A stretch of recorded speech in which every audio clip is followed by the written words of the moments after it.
Assalamualaikum warahmatullahi wabarakatuh. Saya Siti Harmoni Taksido, NIM A1H1200065. Materi pertama, bab 5, yaitu pengertian, fungsi, dan jenis lingkungan pendidikan.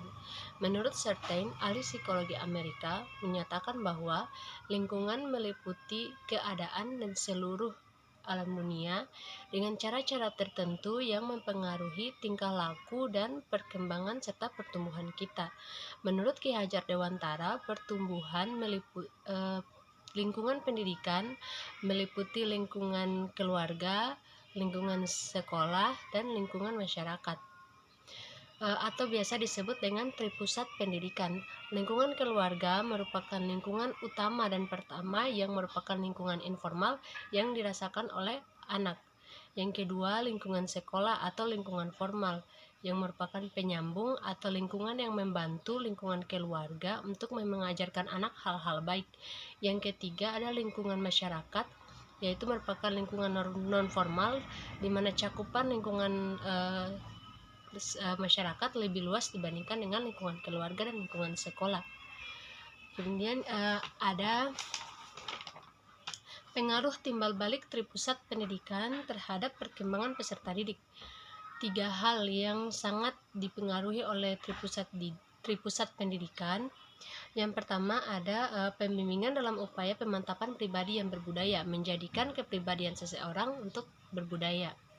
Yang kedua, pengajaran dalam upaya penguasaan pengetahuan atau memberi wawasan yang lebih luas. Yang ketiga, pelatihan dalam upaya pemahiran keterampilan, yaitu mencari potensi dan memahirkan keterampilan yang telah ada. Bab 6 ada aliran-aliran pendidikan. Beberapa aliran pendidikan. Yang pertama ada aliran empirisme yang bertolak dari Lacan tradition yang mementingkan kepentingan eksternal anak, di mana menganggap anak sangat dipengaruhi oleh lingkungan sehingga pembawaan tidak terlalu penting. Yang kedua ada aliran nativisme. Aliran nativisme yaitu aliran yang menekankan kemampuan dalam diri anak sehingga menganggap lingkungan tidak terlalu penting. Yang ketiga ada aliran naturalisme yang dipelopori oleh William Stem yang menyatakan bahwa setiap anak lahir dengan membawa bawaan baik dan bawaan buruk, di mana faktor lingkungan dan pembawaan itu sama-sama penting mempengaruhi anak dan saling tergantung satu sama lain. Yang keempat, pengaruh aliran klasik terhadap pemikiran dan praktik pendidikan di Indonesia. Di Indonesia sendiri telah menerima aliran-aliran tersebut dengan pendekatan efektif fungsional yaitu diterima sesuai kebutuhan.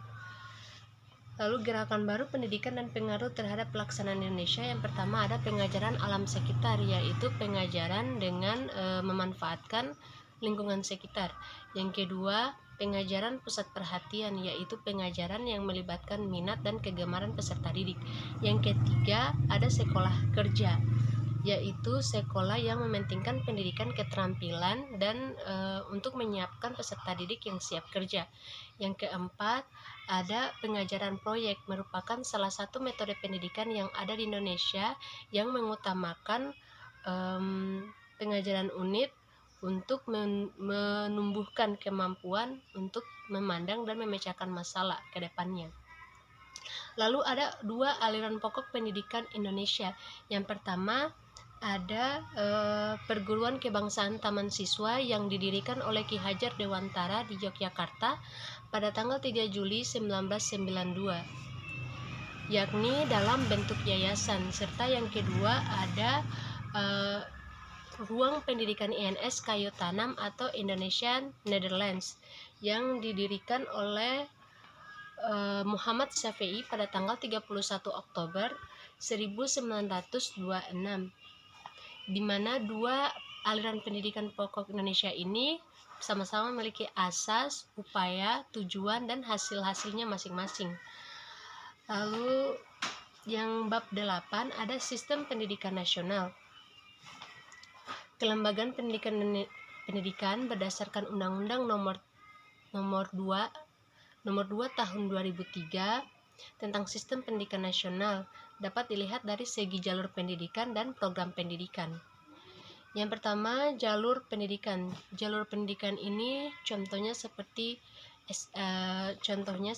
pendidikan umum seperti SD, SMP, SMA, kemudian ada pendidikan kejuruan seperti STM, SMIP, SMK, dan sebagainya. Kemudian ada pendidikan kediknas dan ada pendidikan keagamaan. Yang kedua ada jenjang pendidikan. Jenjang pendidikan ini dicantumkan juga dalam Undang-Undang Nomor 2 Tahun 2003, yaitu bab 1 pasal 5. Lalu kemudian ada di mana jenjang pendidikan itu maksudnya dari jenjang SD, SMP, SMA hingga ke perguruan tinggi, dari yang rendah ke yang tinggi. Kemudian ada program dan pengelolaan pendidikan. Jenis-jenis program pendidikan dikelompokkan sesuai sifat dan kekhususannya tujuan Undang-Undang Republik Indonesia Nomor 2 Tahun 2003, Bab 1 Pasal 1 Ayat 5 Nomor 2. Program pendidikan tersebut termaksud dengan jalur pendidikan yang telah disebutkan tadi. Lalu ada kurikulum program pendidikan adalah perangkat atau rencana yang disusun untuk mencapai tujuan pendidikan. Dua aspek kurikulum mencakup aspek sosial, aspek nasional, dan aspek lokal. Upaya pembangunan pendidikan nasional, jenis upayanya yang pertama yaitu pembaruan landasan yuridis, adalah landasan hukum yang melandasi semua kesejahteraan pendidikan di Indonesia melalui kurikulum, pengelolaan, pengawasan, dan ketenaga kerjaan. Yang kedua ada selain pembaruan kurikulum, ada pembaruan pola di masa studi. Kemudian ada pembaruan tenaga pendidikan dan dasar-dasar atau aspek-aspek yang membangun pendidikan nasional. Bab 9, pendidikan dan pembangunan. Pendidikan merupakan usaha sadar yang dilakukan ke dalam diri manusia, sedangkan pembangunan adalah usaha sadar yang dilakukan keluar diri manusia. Pendidikan dan pembangunan memiliki keterkaitan satu sama lain. Dengan pendidikan akan menghasilkan tenaga yang menunjang pembangunan, sedangkan pembangunan dapat menunjang pendidikan. Lalu ada sumbangan-sumbangan kepada pembangunan. Yang pertama, segi sasaran pendidikan. Segi sasaran pendidikan ini adalah usaha sadar yang ditujukan untuk peserta didik, untuk membangun peserta didik berkarakteristik baik dan menjadi peserta didik yang bermoral tinggi. Yang kedua, ada segi lingkungan pendidikan. Segi lingkungan pendidikan ini meliputi 3 lingkungan. Yang pertama ada lingkungan informal atau lingkungan keluarga. Yang kedua ada lingkungan formal atau lingkungan sekolah. Yang ketiga ada lingkungan non formal atau lingkungan masyarakat. Yang ketiga ada segi jenjang pendidikan, yaitu yang meliputi jenjang sekolah dasar, sekolah menengah pertama dan sekolah menengah akhir hingga sekolah ke perguruan tinggi. Yang keempat, segi pemindangan kerja. Segi pemindangan kerja ini meliputi berbagai aspek dan sektor, baik sektor ekonomi, sosial, politik, budaya, dan sebagainya. Lalu ada pembangunan sistem pendidikan nasional. Ada 2 alasan kenapa pembangunan harus dilakukan atau Sikdiknas harus dilakukan. Yang pertama adalah untuk memberikan atau memenuhi kebutuhan manusia yang tiap tahun dan tiap zamannya berubah-ubah, bahkan lebih meningkat dan lebih tinggi kebutuhannya, serta membantu manusia dalam proses berkembang menjadi manusia yang maju dan manusia unggul. Yang kedua yaitu wujud pembangunan sistem pendidikan.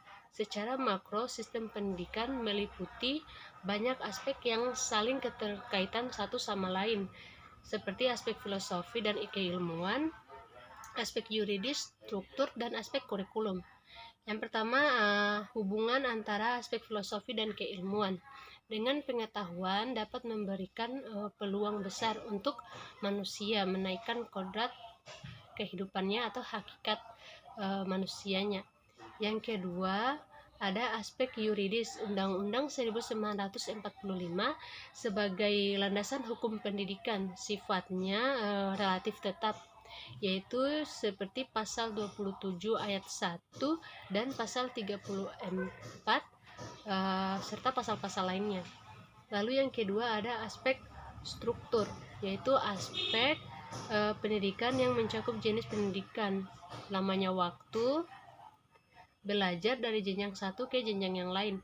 Yang keempat ada aspek kurikulum, merupakan aspek untuk mencapai tujuan-tujuan kurikuler dan ekstrakurikuler yang juga akan dia berupa materi, orientasi, dan dengan pendekatan dan metode-metode tertentu.